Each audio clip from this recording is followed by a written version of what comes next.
ኢንጂነር ሀብታሙ ተገኝ የማዕድን ሚኒስተር፣ ስለ ጊዜዎት እጅግ በጣም እናመሰግናለን። ወደ ቀዳሚው ጥያቄ ያልፋለሁ። ማዕድን በብዝሃ ዘርፍ ኢኮኖሚ ግንባታ ትኩረት ከተሰጣቸው አንዱ እንደሆነ ይታወቃል። አሁን ላይ ምን ተጨባጭ ውጤቶች እየተገኘበት ነው? አመሰግናለሁ። እንግዲህ ባለፉት የለውጥ መንግስት ከመጣ ጀምሮ ይሄ ዘርፍ በጣም ከፍተኛ ትኩረት የተሰጠው ነው። ኢኮኖሚም አንዱ ምሰሶ ነው። የባለፈውን 7 ወራት ብቻ ብናይ ለምሳሌ ኤክስፖርታችን በተመሳሳይ ጊዜ አምና ከነበረው በ27 በመቶ አድጓል። በገንዘብ ደግሞ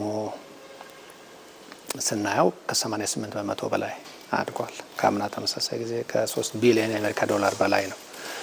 ይሄ ኢትዮጵያ ከሁሉም ኤክስፖርት ስታገኘው የነበረ ነው። በቅርቡ እንደምታውቁት ቡናንም፣ ጥራጥሬንም፣ የቁም እንስሳትንም ልከን ስናገኝ የነበረው ነው እና የማዕድን እንግዲህ ሲግኒፊካንሱ ይሄ ነው። ያጣነውም ይሄ ነው። በዓለም ላይ ወርቅን እንደ ብሔራዊ ባንኮች እንደ አንድ ከረንሲ አድርገው ማየታቸው፣ ዶላር ላይ ሌላ ከረንሲ ላይ ያላቸውን ነገር ትተው ወደ ወርቅ ስለሄዱ ለኛ ጥሩ ሆኖልናል። ግን በገንዘብ ብቻ ስለበዛ ሳይሆን ምርቱም በጣም ጨምሯል። ቅድም እንዳልኩት በዋናነት በዚህ ዘርፍ የሚጠበቁት 2 ነገሮች ናቸው። አንዱ ኤክስፖርት ነው። በኩል በሆነ ሁኔታ ከሱ ስትራቴጂክ የሆኑ የሀገር ግብአቶችን በሀገር መተካት ዋና ስትራቴጂክ ስራ ነው። ኤክስፖርት ብቻ ሳይሆን ለምሳሌ ሲሚንቶን በሀገር ሙሉ ለሙሉ መተካት። ሲሚንቶን አንድ ወቅት ኢምፖርት ስናደርግ ነበር። ድንጋይ ከሰልን በሀገር መተካት፣ ሴራሚክና ማርብልን በሀገር መተካት፣ ነዳጅን በሀገር መተካት፣ ማዳበሪያን በሀገር መተካት፣ ብረትን በሀገር እና በምግብ ራስን መቻል። ይሄ ነው ሶቨሪን የሚያስብለው ሀገር። እነዚህን መተካት ከኤክስፖርት በላይ በጣም ጠቃሚ ነው እና የምንሰራው ኤክስፖርቱ ላይ ብቻ ሳይሆን ኢምፖርቱን መተካትም ወሳኝ ነው። ከዚያ አኳያ በእነዚህም ላይ በጣም ትልልቅ ስራዎች ተጀምረዋል፣ የተሳኩም አሉ። ሲሚንቶ ላይም እንደዚሁ ከአምናው ተመሳሳይ ጊዜ ከ31 በመቶ በላይ ነው ጭማሪ ያምርት ያለው። ድንጋይ ከሰል እንደተባለው ሙሉ በሙሉ በሀገር፣ ምክንያቱም ሲሚንቶ ፋብሪካዎች ከ300 ሚሊዮን ዶላር አውጥተን የምናጠቀመው የነበረው ነው። ሴራሚክስ በሀገር ሙሉ ለሙሉ እንችላለን። ከ2 ወር በኋላ ትልልቅ ፋብሪካዎች አሉ አሁን እያለቁ ያሉ፣ ሄዳችሁ መጎብኘት ትችላላችሁ። ምናልባትም ኤክስፖርትም ልናደርግ እንችላለን። ማርብል ነው፣ ግራናይትም እንደዛው። እነዚህ ስራዎች ሙሉ ነው በዚህ ዘርፍ እየተሰሩ ያሉት። ከዚህ ቀደም ያለው የማዕድን ሀብቶችን በማልማት ረገድስ እየተከናወኑ ያሉ ስራዎች ምንድን ናቸው? ያ ሁሉንም ያለን ሀብት አሁን አናወጣው፣ ሊሆንም አይችልም።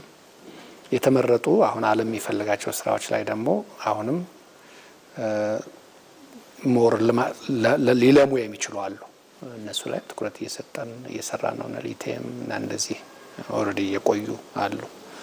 የከበሩ ማዕድናት ዘርፍ ላይ ነው፣ ፖታሽ ላይ፣ በዚህ ስራ ላይ ሁሉ ያሉ ነገሮች ናቸው።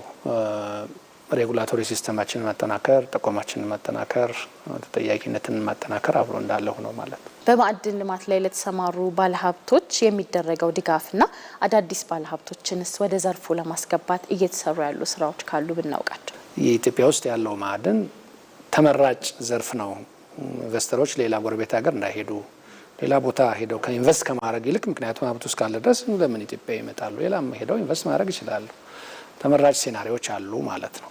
ሀብቱ እንዳለን ራሱ ማሳወቅ አንድ ነገር ነው። ሊሚቴሽን የነበረው አንዱ እሱ ነው። የሁሉ ሀብት መኖሩን ተጨባጭ በሆነ ኢንዲኬተር ለኢንቨስተር ራሱ ነግረናል ወይ ያሳውቀናል ወይ የሚለውም ነገር ነው።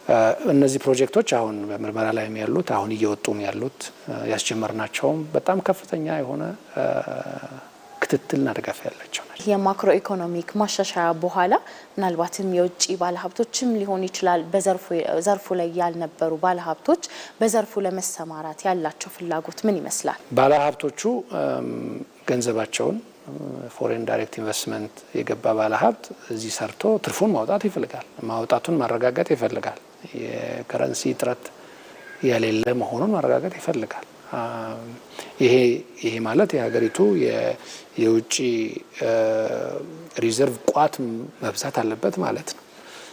የውጭ ከረንሲ በምን ያክል እንዳደገ የምናውቀው ነገር ነው በዚህ ምክንያት። ስለዚህ ኢንቨስተሮች ገንዘባቸው በማንኛውም ጊዜ ማውጣት የሚችሉ መሆኑን ካወቁ፣ ድጋፍ እንደሚደረግላቸው ካወቁ፣ ኢትዮጵያ የሚሰራ ወጣት ያላት ሀገርና ሀብት ያላት ሀገር ከሆነ ፖቴንሻል ያለው ሀገርና ዘርፍ ይሆናል ማለት ነው። ትልቁ ለውጥ በዚህ ዘርፍ ላይ መመዝገብ የጀመረው ከማክሮ ኢኮኖሚክ ፖሊሲ ማሻሻያ በኋላ።